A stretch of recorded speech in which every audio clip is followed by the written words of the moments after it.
저는 이 부분이 정말 궁금했는데 개인 회생을 할 때 제 통장 내역을 다 낱낱이 이거를 공개하고 싶지 않거든요. 근데 이걸 꼭 제출을 해야 될까요? 계좌 내역을 제출해야 됩니다. 일단 말씀드리면 네. 계좌 내역하고 카드 내역까지 전부 다 제출을 해야 돼요. 와, 카드 내역까지? 네.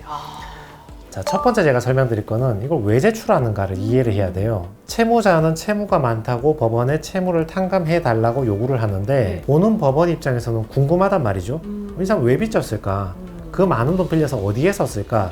그냥 법원은 궁금한 거예요. 그러니까 빌린 돈을 어디에 썼는지 보자고 얘기를 하는 건데 어디에 썼는지 봤는데 사용처가 정당해, 그럴만해, 빚질만해. 그렇다면 채무를 탕감하고 회생을 인가해 주는 것이고, 이런 데 쓴 사람을 탕감을 해 줘서 되겠냐, 이렇게 의구심이 들면 그 사람에게는 변제금을 높이거나 아니면 회생 신청을 기각을 시켜버리거나 이런 조치를 취하는 거죠. 이 사용처의 유무가 타당한지 안 타당한지를 그렇죠. 보는 거군요.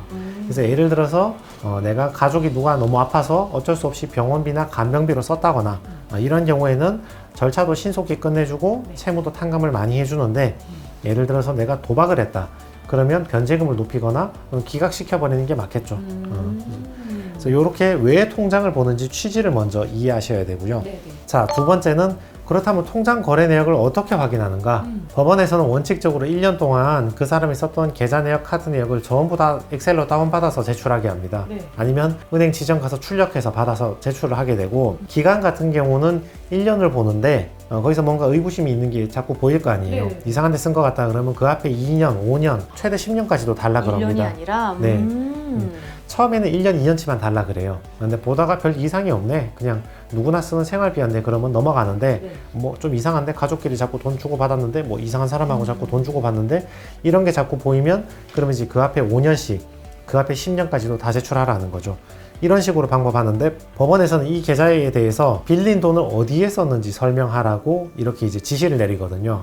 보정 권고를 내리는데, 예를 들어서 내가 A은행에서 3천만 원을 빌려 썼어요. 어디에 썼는지 설명하라 그러면 저는 법원에 설명을 해야 되는 거예요. 자, 3천만 원 빌렸으면 2천만 원은 어떤 캐피탈 회사의 기존 채무를 변제했고, 500만 원은 다른 캐피탈 회사에 이자로 냈고, 나머지 500만 원은 생활비 썼다.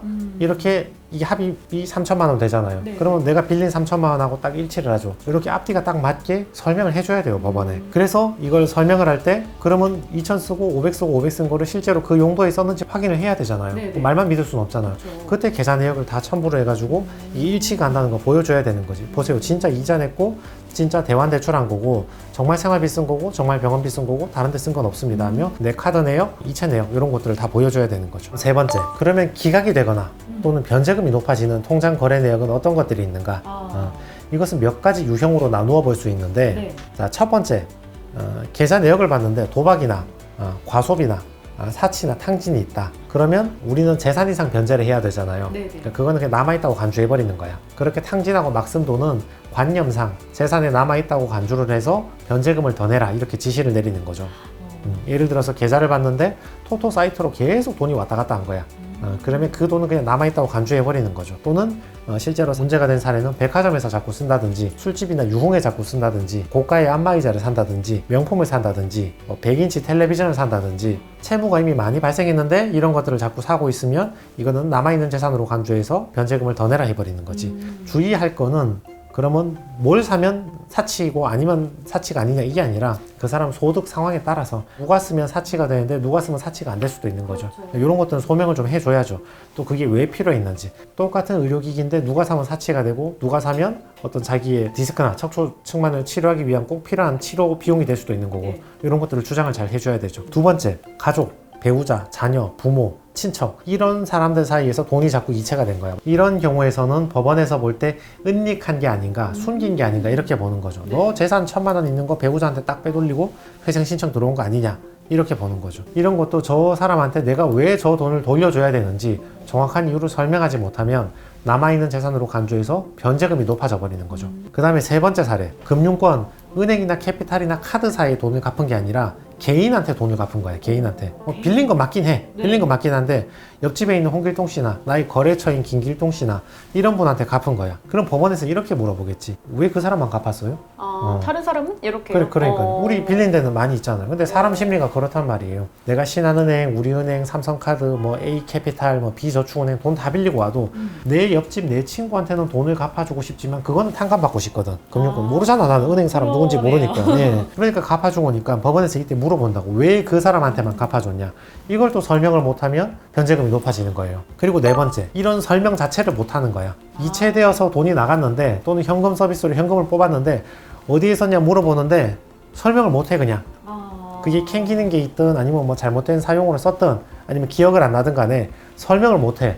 그러면 그것도 또 변제금을 높이는 이유가 됩니다. 그리고 방금 네 가지 경우에 도박 탕진, 가족한테 이체, 그리고 개인 간 이체, 그리고 설명 못하는 경우, 이 네 가지 경우에 변제금이 높아진다 했잖아요. 근데 변제금이 높아졌는데 내가 월급은 작아. 그 변제금을 내 형편이 안 돼.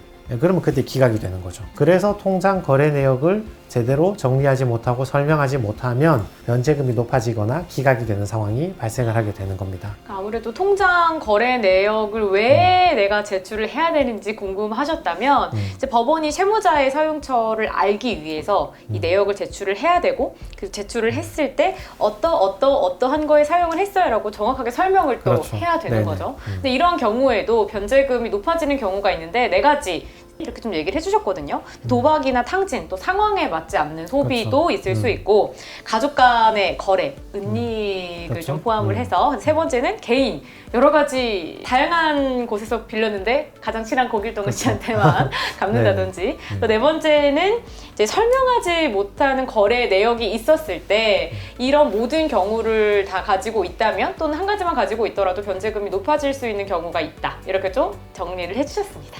그래서 여러분 계좌를 잘 살펴보시고 만약에 내가 사치나 탕진으로 오인될 부분이 있다거나 가족에게 이체를 한 게 많다거나 개인 간 거래가 많다거나 또는 설명하기 애매한 부분이 있다면 사전에 미리 전문가하고 상담을 하셔가지고 이걸 어디에 쓴 건지 일관성 있는 설명을 만들어 놓고 거기에 대한 증빙 자료를 만들어 놓고 신청을 해서 좀 일관되게 증명력 높게 설명을 해야지, 신빙성 있게 설명을 해야지 회생이 쉽게 통과되고 변제금이 낮아질 수 있다.